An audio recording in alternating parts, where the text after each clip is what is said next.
తెనాలి మండలం గుంటూరు జిల్లా అంగలకుదురు గ్రామ పంచాయతీలో గల జేఎంజే స్వధార్ హోమ్ శక్తి సదన్లో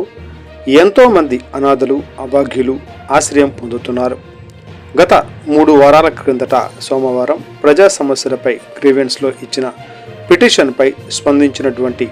తెనాలి తహసీల్దార్ కేవి గోపాలకృష్ణ గారు మరియు ఆర్టీసీ బస్టాండ్ డిఎం గారు అనాథ బాలికలు అయినటువంటి వారికి చేతితో తయారు చేసినటువంటి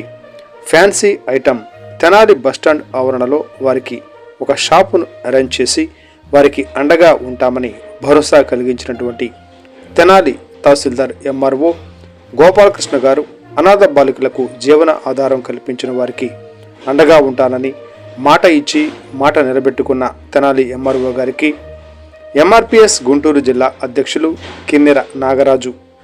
కృతజ్ఞతలు మరియు సామాజిక ఉద్యమ నమస్కారాలు తెలియజేయడం జరిగింది.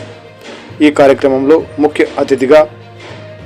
ట్రైనింగ్ కలెక్టర్ గారు మరియు ఎంఆర్ఓ గారు, డిపో మేనేజర్ గారు మరియు ఎంఆర్పిఎస్ కిన్నెర నాగరాజు మాదిగ జైభీమ్ ఫెడరేషన్ కటివరపు దేవయ్య గారు, కారం రాకేష్ గారు, జేఎంజే సిస్టర్స్ తదితరులు ఈ కార్యక్రమంలో పాల్గొన్నారు.